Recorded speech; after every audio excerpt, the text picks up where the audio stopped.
LS குமாரா சேர்ந்து பேசுகிறேம்மா. இதை பாருங்கள், இன்றைக்கி வந்து நான் மட்டன் கட்லெட் பண்ணி காட்டுறேன். எப்படி பண்ணுறதுன்றதை காட்டுறது பாருங்கள். அதுக்கு வந்து ஒரு 150 மட்டன்மா கீமா. வீடியோக்குள்ளே போய் பார்க்கலாம் வாங்கம்மா. இதில் வந்து ஒரு டம்ளர் தண்ணி வச்சுருக்கேன். அந்த தண்ணியில் நான் க்ளீன் பண்ணி வச்சுருக்கேம்மா. இதை பாருங்கள், நான் இதில் போட்டுடுறேன். ரொம்ப தண்ணி ஊற்றாதீங்கம்மா, கொஞ்சமாக தண்ணி ஊற்றிக்கோங்க.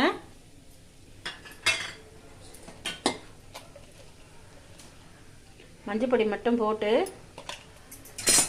அதை கொஞ்சம் பாருங்கள், அந்த தண்ணியில் நல்லா கிளறி விட்டுட்டு மூடிட்டு சிம்மில் ஒரு 10 நிமிஷம் விட்டுடுங்க. கறியும் வெந்துடும், தண்ணியும் சுண்டிடும். இந்த பாருங்கள், மஞ்சத்தூள் போட்டுட்டேன், போட்டு மூடி வைக்கிறேன் பாருங்கள். இதுக்கு நான் உப்பெல்லாம் எதுவும் போடலம்மா, கலக்க சொல்ல போட்டுக்கலாம், அதிகமாகிடும் உப்பு. வெறும் மஞ்சள் பொடி மட்டும்தான் போட்டிருக்கேன். சிம்மில் வச்சுட்டு ஒரு 10 நிமிஷம் அப்படியே விட்டுடுங்க, வெந்துடும். அது நல்லா வெந்துடுச்சு, கறி வெந்துச்சு பாருங்கள். தண்ணி எடுத்துக்கிச்சு. தண்ணி இருந்தால் கூட பிரச்சனை இல்லைம்மா, நம்ம வேறு எதுக்காவது யூஸ் பண்ணிக்கலாம், குழம்புக்கு வறுவலுக்கு எதுக்காவது யூஸ் பண்ணிக்கலாம். ஸ்டவ் ஆஃப் பண்ணிவிட்டு இதை ஆற விட்டு ஒரு மிக்சியில் போட்டு ஒரு தட்டு தட்டிக்கிறோமா. இதை அரைச்சிட்டேன் பாருங்கள், மிக்சியில் அரைச்சிட்டேன் பாருங்கள். இந்த பாருங்கள், இதில் போட்டுறேன்.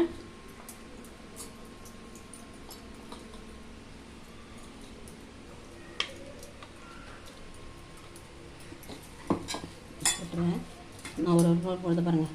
வெங்காயம் தேவையான அளவுக்கு போட்டுனா போகிறோமா, ரொம்ப வேண்டாம். பச்சை மிளகாய், கருவேப்பிலை, பச்சை மிளகாய், இஞ்சி, பச்சை மிளகாய், கருவேப்பிலை, கொத்தமல்லி எல்லாம் போட்டுட்டோமா. வெங்காயம் எல்லாம் இந்த பாருங்கள். இப்போ இஞ்சி பூண்டு போடுறேன், இஞ்சி பூண்டு பேஸ்ட்டு. ஒரு 1/2 ஸ்பூன் சோம்பு, 1 ஸ்பூன் வெறும் மிளகாத்தூளுமா. இந்த குட்டி ஸ்பூனில் 1.5 ஸ்பூன் போடுறோமா, பார்த்துன்னு போட்டுக்கலாம். ஏன்னா நம்ம வந்து இதுவில் கொஞ்சம் மஞ்சள் தூள் மட்டும்தான் போட்டிருக்கோம், உப்பு போடலை. இந்த மூக்கடலை பாருங்கள், மூக்கடலை கையிலேயே மத்து வச்சு மசி வச்சுருக்கேம்மா. நான் கட்லெட்டுன்றதெல்லாம் மூக்கடலை போடுறேன். நீங்கள் காராமணி கூட போட்டுக்கலாம், காராமணி, பச்சை பயிறு, ஏதாவது ஒரு பயிர் வகை எதுனாலும் போட்டுக்கலாம். அதை பாருங்கள், அதையும் நான் இதில் போட்டுறேன். இதை பாருங்கள், பொட்டுக்கடலை பொடி 3 ஸ்பூன் போட்டிருக்கேன். போட்டுட்டு எல்லாத்தையும் ஊற்றி நல்லா ஒன்றா பிசைஞ்சிக்கணும். எல்லாத்தையும் போட்டு நல்லா மிக்ஸ் பண்ணிட்டேன்.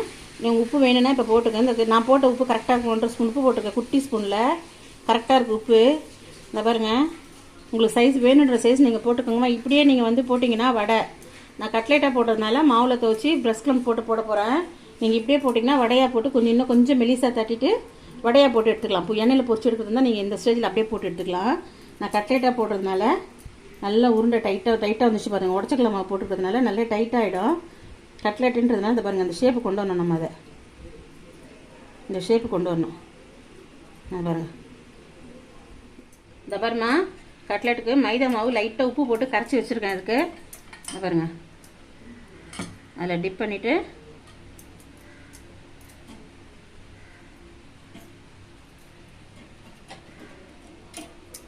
நீங்கள் இந்த ஸ்டேஜில் எடுத்து நீங்கள் ஃப்ரிட்ஜுக்குள்ளே வச்சுட்டு நீங்கள் அப்புறம் கூட பொரிச்சிக்கலாமா. 10 நிமிஷம் பொறுத்து நல்லா கிரிஃபாக வரும்.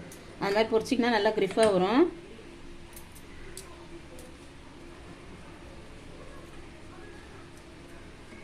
நீங்கள் இப்படி எண்ணெயில் போட்டிருந்தா கூட போட்டு எடுத்துக்கலாமா.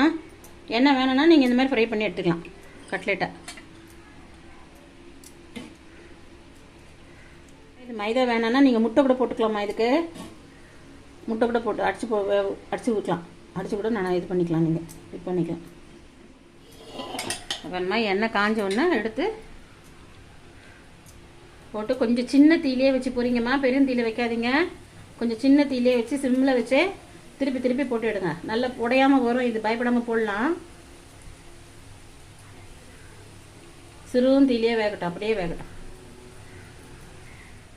அப்புறமா அப்படியே திருப்பி போடுங்க.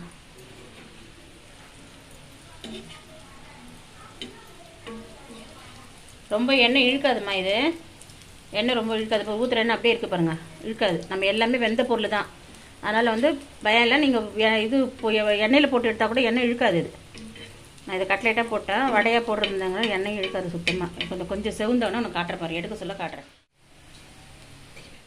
செஞ்சுட்டேன், எப்படி இருக்குதுன்றதை பாருங்கள். எப்படி இருக்குதுன்றதை செஞ்சு சாப்பிட்டு பார்த்துட்டு எனக்கு கமெண்டில் சொல்லுங்கள்.